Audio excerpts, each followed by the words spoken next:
Hi everyone, this is Mindy Eggen. Welcome to my channel. In today's video, I'm sharing with you one of my favorite embossing folder or 3D embossing folder techniques. It is a go-to of mine. It never fails me and it always adds that wow factor to my cards. The embossing folder I'm going to be using today is the Flashy Flair from Simon Says Stamp. It is a 3D embossing folder, so any 3D embossing folder will work for this. I'm also going to be using Cotton Candy Wishes, and then I have the Big Birthday Cake. And this set is a lot of fun. It has a die set and also a coordinating stencil, so you can decorate your cake however you want. You can die cut out your cake, or you can also die cut out each of the layers. So this one is just a lot of fun to work with. I'm just going to be using that main die cut piece for my cake. And the first thing I want to do before anything else is get that piece die cut out. So I'm going to be using my Gina K Designs Intri-Cut Die Cut Machine to do this. I'm using the plates that came with the system, so I'm going to place my base plate down or my main platform piece. Then I had my die facing up and it's going to cut into that top mat. So now I have my main die cut piece and it's going to be a lot easier to do my ink blending by having this already die cut out. The best way I found to use this stencil is going to be using a sticky mat. So I have the Craft Tacky Mat from Simon Says Stamp. This is a new smaller version that they came out with. They do have a bigger one, but I don't know where I put it. I do really like the Simon Says Stamp sticky mats. I don't find I struggle so much to get the plastic off of it, and it still holds my cardstock really well. So you can see it's a smaller version. It's maybe about an A2 size or a little bit bigger. I didn't measure it, but it is a smaller version. So I placed my cardstock on there, stuck down to the mat. I placed the first layer of the stencil down, which is going to be adding the icing to the cake. Now, for the icing of the cake, there's two layers for it. We have our main icing piece, and we have another layer of the stencil that's going to add kind of a shadow to the icing. I'm going to be creating a rainbow cake. I haven't done any rainbows for a while, but I'm only using 3 colors. And I have 2 sets. So I have a lighter set and I have a darker set. I started with Zest, which is the lighter of the shades of yellows I'll be using. I did that for my flames, and I also started in the middle of my cake. And I did expand that out a little bit because I need to overlap it with the pink and the blue. Then for the pink, I'm going to be using carnation. So I guess I would say a modified rainbow because I'm not going with the traditional red. And then for the blue, I am using surf, so more on the teal end. And this is where I really needed to have a lot of that yellow there because I needed the pink and the blue to overlap and get those in between colors of the rainbow. So when I pull that back, this is the first layer of the icing. Looks great as is. We're adding more to it. This is the second layer of the stencil that I lined up. It's going to give me the inner parts of the flame and then also kind of those shadow areas on my icing. So for the inner part of the flame, I did peachy.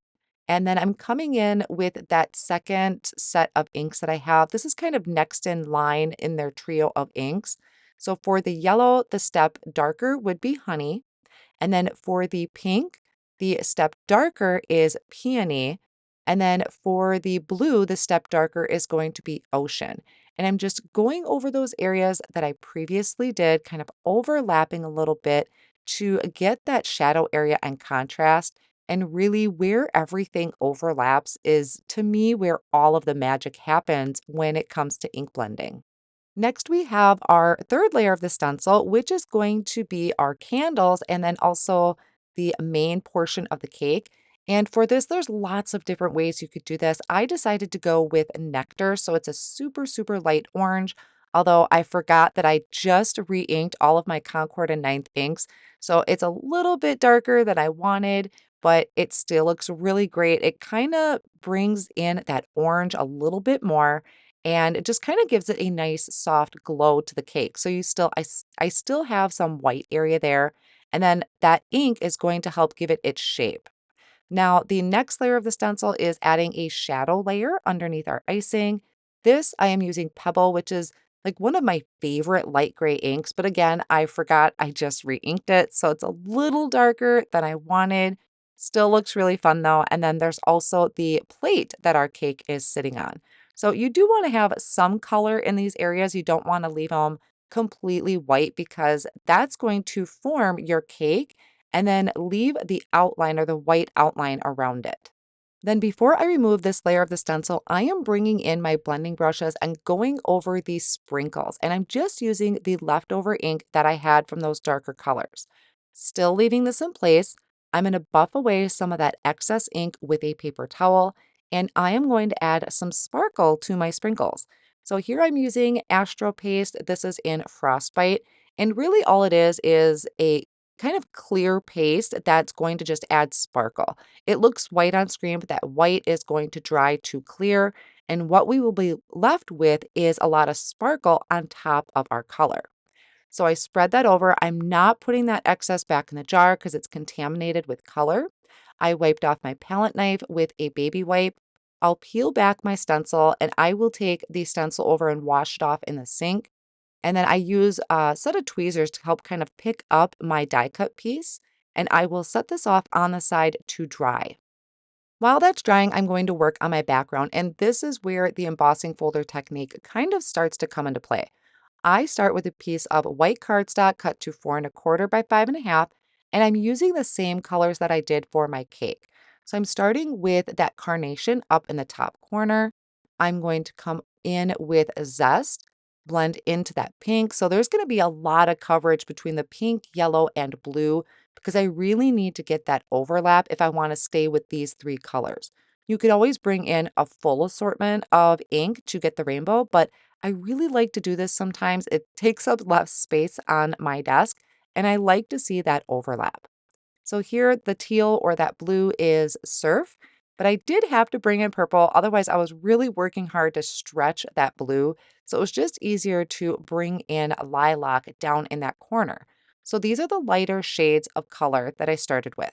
I placed that in the Flashy Flair 3D embossing folder, and to run this through my Intri-Cut machine, I turned the dial on the side to 3D emboss and then just put the platform down and ran it through that machine. I didn't put any other plates on top. Simon Says Stamps 3D embossing folders are pretty thick, so you want to experiment a little bit with it in your machine. So for me, this is where that wow factor really comes in, is I'm going to come in with the darker shades for each of these colors and add ink blending over the top.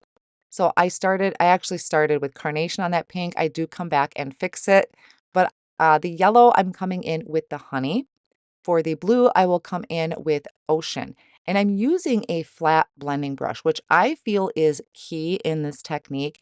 That flat blending brush is catching all of those raised areas of the 3D embossing folder. So you're getting that darker color on top, you have the lighter color on the bottom.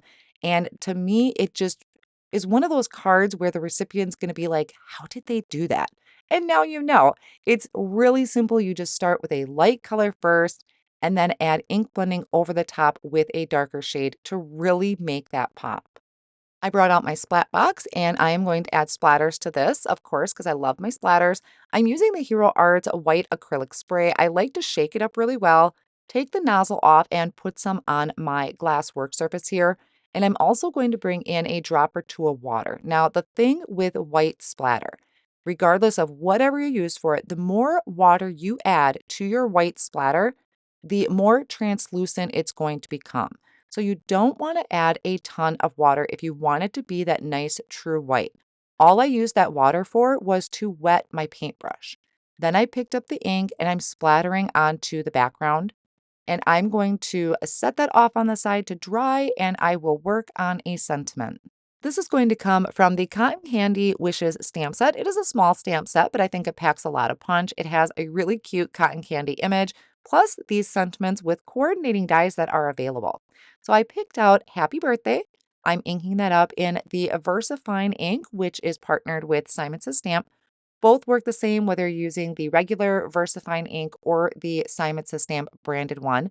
They both stamp beautifully and are a nice crisp black. Now, because that ink does stay wet a little bit longer, I'm drying that with my heat tool, and then I'm also just bringing in my splattered background to dry that as well. Then I can go ahead, die cut out my sentiment along with a couple other pieces so I can layer it together. And to start putting my card together, I have a side folding card base ready, and I'm trimming down a piece of a double-sided adhesive from Altenew. This is also another go-to that I've been doing a lot is applying this to the back of my embossed panel because the embossed panel, even on the back, there's raised areas or not raised, debossed areas on there. And I really want this to stick up. I noticed in some past cards I made, my corners were coming up here and there. And I'm finding that with these double-sided adhesive sheets, everything is sticking down really well. So I went ahead, attached my panel to my side folding card base. I mentioned that I die cut out my sentiment along with two more pieces from white cardstock and I layer them together with my liquid glue. That just adds stability to my sentiment and also gives it a little dimension. I also die cut out another piece of my birthday cake from white cardstock and I'll do the same thing, especially with the candles up there. I do end up popping it up with foam tape, but I still like to have that extra piece of cardstock there. For the foam tape, I am using the Altenew foam tape. It's not super thick. To me, it's just kind of like the perfect thickness where it'll pop things up on the front of the card, but not be super thick to run through the post office. So I'm adding that to the front of my card. And then I'm going to, before I do my sentiment, I have some details that I want to add. And I'm using a white gel pen to add little highlight areas to my icing and I'm putting it on the opposite side of the shadow. So it's just kind of a fun little detail to add. You don't have to, but sometimes I think these small details just really mean a lot. Then I can come in with my sentiment. I did add some thin foam squares behind that, and I'm putting that down towards the bottom on the bigger portion of my cake. I'm going to also add some embellishments. These are some, I think they're called prism embellishments from Simon Says Stamp. I place them in a triangle tray, and then I go through and pick out where I want to put my embellishments, and I place them out first. I don't ever glue them down right away because I always change my mind. So I place them out where I want it to go, and then I'm going to add them with my Connect glue. Having a type of pick and stick tool really helps for these. This is one from Simon Says Stamp that has a wax tip to it. So I can pick that up easily, add my little dot of glue, and then place that back down. And then one last little touch that I'm going to do, I forgot I had this pen. It is like a gold metallic pen, and I'm going over that orange area of my flame. This was kind of like a last minute decision, but I'm tracing over it and it's adding just slight gold shimmer to my candle. So it's super cute. I love how everything turned out. I have sparkles on my cake. I have this big burst in the background and all of that texture. I will have all of my supplies listed down below in the video description and over on my blog. And I would love for you to give this technique a try if you haven't yet. It is so quick and easy and just really packs a punch to your cards. Thank you all so much for joining me, and I'll see you again soon.